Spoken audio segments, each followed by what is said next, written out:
Good morning, class 6. We are on the chapter 4 of history, books and burials. What books and burials tells us. This is chapter 4 of history. What books and burials tells us means books और burials हमें क्या बताते हैं. हम लोगों ने इस chapter की starting कर दी थी. Today we are तो everyone open your book NCERT page number 37. We are the today's topic is Vishwamitra and the rivers. यानी जो चैप्टर 4 है आपका हिस्ट्री का, उसी पेज नंबर 37 पर आपका विश्वामित्र एंड द रिवर्स का जो टॉपिक दे रखा है, हम वहीं से यहाँ तक हम लोगों ने कंप्लीट कर लिया था. आज हम इसके बारे में देखेंगे कि ये जो एक्सट्रैक्ट दे रखा है आपका ऋग्वेद से. ऋग्वेद में आपका एक विश्वामित्र और रिवर के बीच का एक डायलॉग है, तो उसको जो है जो ऊपर यहाँ पर ये पेजेस में लिखा है ना, ये तो आपकी वैदिक स्क्रिप्ट लिखी गई है वैदिक संस्कृत में, तो इसी का जो ट्रांसलेशन है इंग्लिश में, तो इसको हम एक बार पढ़ लेते हैं. तो विश्वामित्र देखिए कहते हैं, O rivers come down from the mountains like two swift horses like two shining cows that lick their calves. तो विश्वामित्र कहते हैं, ओ नदियों आप माउंटेन से नीचे उतरो और इतनी तेजी से जैसे हॉर्सेस आते हैं, घोड़े दौड़ते हैं ना घोड़ों की तरह, और दो गायों की तरह डेट लिख दिया काफ जो अपने बच्चों को प्यार करती हैं, लार करती हैं. तो you move like chariots to the sea through the power of Indra. कह रहे हैं आप इस तरीके से नीचे आओ जैसे कि समुद्र में आओ जैसे कि चैरियट्स का मतलब क्या होता है, रथ की तरह आओ through the power of Indra, ये इंद्र की पावर के साथ. You are full of water and wish to unite with one another.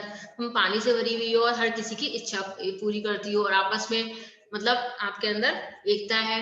The reverse we, तो मतलब ये चीज तो विश्वामित्र कहते हैं रिवर्स से, है ना. तो रिवर्स कहती है who are full of water, हम क्या है, फुल ऑफ पानी से भरे हुए हैं. Move along the path the gods have made for us, और उस रास्ते पे चलते हैं जो रास्ता भगवान ने हमारे लिए बनाया है. Once we start flowing we can not be stopped, अगर हम एक बार बहना शुरू करते हैं तो हम रुक नहीं सकते. Why do you pray to us O sage मतलब ऋषि, आप हमसे प्रार्थना क्यों करते हो. विश्वामित्र कहते हैं, O sisters please listen to me, sisters मुझे सुनो. The singer who has come from a distance with his chariots and carts, the singer जो कि कहाँ से आया है, बहुत दूरी से आया है अपने रथ के साथ में, अपनी गाड़ियों के साथ में. Let your waters not rise above our axles, जो कि जो है आपका जो पानी है वो हमारे एक्सेल्स पहिए होते हैं, धुरियां होती है, उससे ऊपर ना जाने पाए. So that we can cross safely, और हम जो है आसानी से आपको पार कर ले. मतलब मैं जो हूँ जो है मैं विश्वामित्र सिंगर जो है यहाँ पे अपने आप को कह रहे हैं कि मैं इतनी दूरी से अपने रथ के साथ आया हूँ, तो मैं ये रास्ते को पार करना, इस नदी को मतलब पार करना चाहता हूँ, तो सेफली पार कर लूँ, आपका पानी इतना ऊंचा मेरे पहियों के ऊपर तक ना जाने पाए. द रिवर्स कहती है फिर, we will listen to your prayer so that you can cross safely, हम तुम्हारी प्रार्थना को सुनेंगे, आपकी प्रार्थना को, ताकि आप आसानी से जो है इस रास्ते को, नदी को पार कर सके सेफली. तो हिस्टोरियंस, तो देखिए ये जो एक डायलॉग दे रखे थे विश्वामित्र और रिवर के बारे में, ये ऋग्वेद में दिया हुआ है, तो उस डायलॉग को जो है इन्होंने यहाँ पे ट्रांसलेशन दे रखी है कि एक जो है विश्वामित्र और नदियों के बीच में कैसे बात हो रही है, जबकि क्या आप नदी से बात कर सकते हैं, नहीं, क्योंकि ये ऋग्वेद जो कि बहुत पहले के हमारे प्राचीन ग्रंथ है, तो वहां पे नदियां भी क्या थी, देवी देवता, अगर हम नदी की पूजा करते हैं ना, तो वो कन्वर्सेशन दे रखा है किस तरीके से. तो यहाँ पे बताया था, historians point out that this hymn was composed in the area where these rivers flow. तो हिस्टोरियंस ने इसका ट्रांसलेशन जब किया गया, तो हिस्टोरियंस ने ये बताया कि जो ये बातें हैं ना, जो ये सूक्त दिए गए हैं, ये वहां पर होंगे जहाँ पे नदियां बह होंगी, तभी तो नदी से बात कर रहे हैं. They also suggest that the sage lived in a society where horses and cow were valued animals. और यहाँ पर जैसे ये कहा गया नदी गायों को और जो है हॉर्सेस को एक ये कहना कि टू स्विफ्ट हॉर्सेस, उनका कंपैरिजन किया गया. इसका मतलब उस जो ऋषि मुनि रहते होंगे तो उस समय गायों की और हॉर्सेस भी एक वैल्यूड एनिमल्स के रूप में, उनकी पूजा की जाती होगी, तो इसलिए उनसे कंपैरिजन किया जा रहा है. तो that is why the rivers are compared to horses and cows. तो इसीलिए यहाँ पर इससे ये जानकारी मिल रही है कि मतलब घोड़ों का और काउस का, यानी हॉर्सेस और काउस का अपने आप में वैल्यूएबल एनिमल्स थे ये, और इसीलिए नदियों की उनसे कंपैरिजन किया गया, उनका नाम लिया गया यहाँ पर। तो ये जो डायलॉग्स है, इसमें इस डायलॉग से हमें क्या है, हमें उस समय की जानकारी मिली कि ऐसा हुआ होगा, है ना। तो इसी में इन्होंने कहा, do you think chariots were also important? क्या आप लोग ऐसा सोचते हो कि चैरियट्स भी इंपॉर्टेंट होंगे? क्योंकि जिक्र तो चैरियट्स का भी है यहाँ पर, चैरियट्स मतलब रथ। तो give reason for your answer. तो ये आपको सोचना है ना। सारे स्टूडेंट्स इस बारे में करना, फिर हम लोग डिस्कशन कर लेंगे इस बारे में। फिर है other rivers specially the Indus and its other tributaries and the Saraswati are also named in the hymn. So यहाँ पर इसी तरीके से और हिम्स जो दे रखे हैं और मंत्र और सूक्त जो दे रखे हैं ऋग्वेदों में, उसमें सरस्वती नदी का भी जिक्र किया गया है, इंदुस नदी का भी जिक्र किया गया है, गंगा यमुना इन नदियों के भी। लेकिन गंगा एंड यमुना नदी जो है ऋग्वेद में सिर्फ एक ही बार उनका नाम आया है, ठीक है। इसके अलावा इंदुस, सरस्वती, अदर रिवर्स के नेम दिए गए हैं। तो यहाँ पर ही देखिए, यहाँ पर कह रखा है list 5 rivers that are not mentioned in the Rigveda. तो हमें 5 नदियों के नाम बताने हैं जो कि ऋग्वेद में मेंशन नहीं है। तो ये आपके लिए एक्टिविटी है, आप लोग इसको करिएगा अपने घर पर। हम लोग डिस्कशन करेंगे इसके बारे में, फिर मैं आपको इसके आंसर्स बताऊंगी, ठीक है। फिर आते हैं नेक्स्ट पेज पर। नेक्स्ट पेज पर हमारा है पेज नंबर 38। यहाँ पर कैटल, हॉर्सेस एंड चैरियट्स, यानी कैटल आपके जानवर होते हैं 4 पैर वाले, है ना, और हॉर्सेस आपके घोड़े, और चैरियट है रथ, तो उनके बारे में बताया गया है। तो there are many prayers in the Rigveda for cattle, children and horses. तो ये कह रहे हैं कि ऋग्वेद में कई जगहों पर जो है कई प्रेयर की गई हैं जानवरों के लिए, हॉर्सेस के लिए, बच्चों के लिए। Horses were yoked to chariots that were used in battles, which were fought to capture cattle. तो यहाँ पे हॉर्सेस जो है घोड़ों को किससे बांधते थे, मतलब किसके लिए यूज किया था, चैरियट से। नहीं, रथ में घोड़े ही तो होते हैं, है ना। तो डेट वर जो रथ किस में यूज किए जाते थे, किए गए होंगे बैटल्स में, लड़ाइयों में। तो आप लोगों ने अगर जैसे महाभारत वगैरह का सीन देखा हो तो उसमें देखा होगा ना, रथ था और रथ घोड़े बंधे होते हैं रथ में, और फिर उसमें तभी युद्ध होता है ना। तो वही सीन यहाँ पे बताए गए हैं। तो battles were also fought for land, which was important for pastures and for growing hardy crops that ripened quickly. इसके अलावा लड़ाइयाँ लड़ी जाती होंगी किसके लिए, भूमि के लिए, जीतने के लिए, और and for growing Hardy crops, और मतलब जमीन का यूज किया है। आप किसी भी जमीन की लड़ाई लड़ रहे हैं तो किस लिए, उस समय जो यूजेस होंगे वो क्या होंगे, पेस्चर, जहाँ पे जानवर चर सकें और फसलें उगाई जा सकें। जैसे बार्ली का उन्होंने एग्जाम्पल दिया, यानी बार्ली भी, इसका बार्ली आपका जौ की फसल होती है, इट मीन्स ऋग्वेद में बार्ली के बारे में भी जिक्र दिया गया है। तो some battles were fought for water and to capture people, और कुछ लड़ाइयाँ पानी के लिए और कुछ में लोगों को पकड़ा गया होगा। तो some of the wealth that was obtained was kept by the leaders, some was given to the priest. और इसमें जब युद्ध होते हैं तो जितनी भी उसमें लूटपाट धन वगैरह जो होता है, खजाना, तो कुछ तो जो है लीडर्स के द्वारा रख लिया गया होगा, कुछ जो है पुजारियों को दे दिया गया होगा, एंड दिया जाता होगा, और the rest was distributed amongst the people, और जो बचा हुआ होगा वो लोगों में बांट दिया गया, ठीक। तो some wealth was used for the performance of yajnas or sacrifices in which offerings were made into the fire. इसके अलावा कुछ का यूज यज्ञ हो रहे हैं, हवन हो रहे हैं, तो उसमें जो है किया जाता होगा। तो these were meant for gods and goddesses.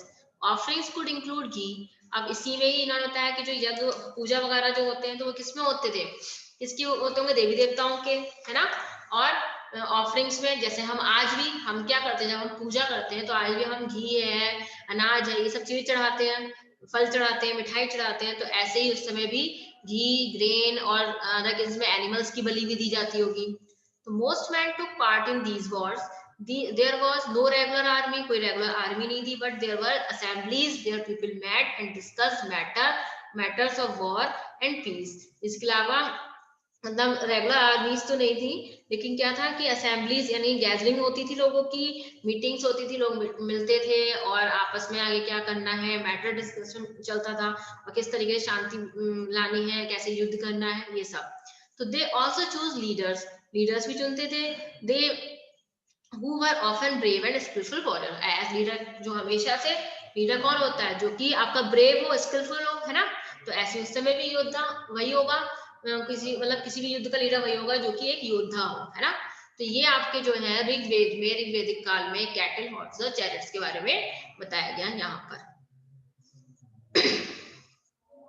फिर जो नेक्स्ट टॉपिक है हमारा वो है वर्ड्स टू डिस्क्राइब पीपल, यानी ऋग्वेद में कौन कौन से वर्ड्स यूज किए गए हैं लोगों को डिस्क्राइब करने के लिए। तो देख लीजिए इसी में कैटल हॉर्स एंड चैरियट्स हो गया था। हमारा नेक्स्ट है वर्ड्स टू डिस्क्राइब पीपल। तो there are several ways of describing people. तो ऋग्वेद में कई लोग, मतलब कौन कौन से लोग थे उनके लिए कई टर्म्स यूज किए गए हैं, है ना।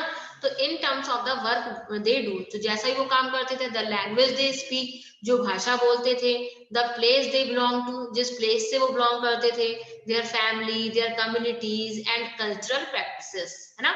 तो जिस आधार पर, जैसे आज हम इंडिया के हैं तो हम इंडियंस कहलाते हैं, तो ऐसे ही ऋग्वेदिक काल में आपके कई मतलब लोगों को ये उनकी कौन सी कम्युनिटी से हैं, कौन सी लैंग्वेज बोल रहे हैं, उस आधार पर उनको टर्म्स दिए गए। तो let us see some of the words used to describe people found in the Rigveda. देखो there are two groups who are described in terms of their work. दो ग्रुप बताए गए, तो प्रेस्ट के, sometimes called Brahmins, and who performed various rituals, and the Rajas। तो देखिए एक तो प्रेस्ट है पहला ग्रुप और दूसरा आपका है राजास।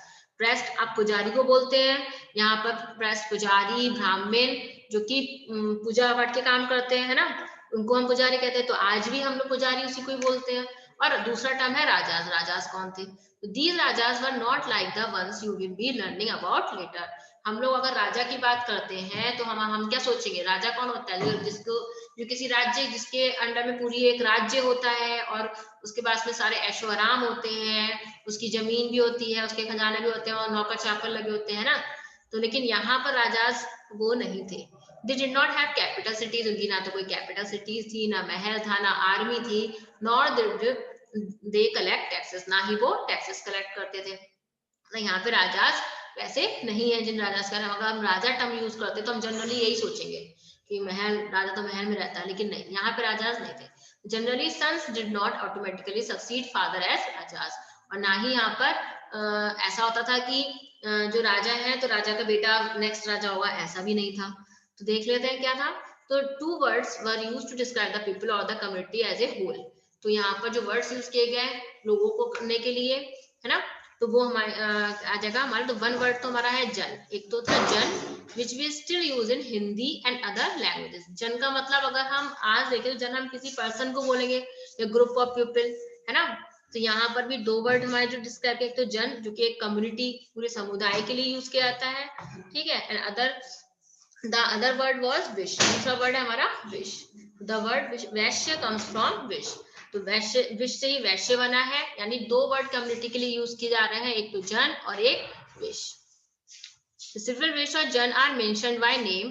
तो कहीं कहीं पे तो उनके अलग अलग नेम थे। जैसे हम आज अगर कह दें कि हम लोग गुप्तास कह देते हैं, हमारे सरनेम होते हैं, उसी के आधार पर हम the Sharma, the Gupta, the Bhatia, इस तरीके से बोलते हैं ना। तो ऐसे ही उस वक्त पर जो कम्युनिटी को जन कहा गया या विश, दो टर्म यूज किए गए, तो इनके भी अलग अलग नेम, कभी कभी इनके अलग नेम से भी बुलाया जाता था, है ना। जैसे यहाँ पर नेम दे रखा है, सो पुरुजन, जैसे एक पुरुजन के बारे में कह रखा है, तो ऐसी पुरुजन और पुरुविश ये एक ही कम्युनिटी, मतलब एक कम्युनिटी होगी। ऐसी भारत जन और विश, यदुजन, इस तरीके से। तो ये जो है वर्ड्स यूज हुए हैं यहाँ पर।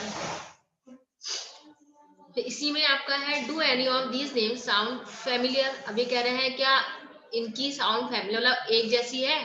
तो sometimes the people who compose the hymn describe themselves as Aryas. आपको ये चीज सोचनी है कि क्या ये विश और जन एक जैसे बोलने में है ना। तो ये एक्टिविटीज आपके लिए है।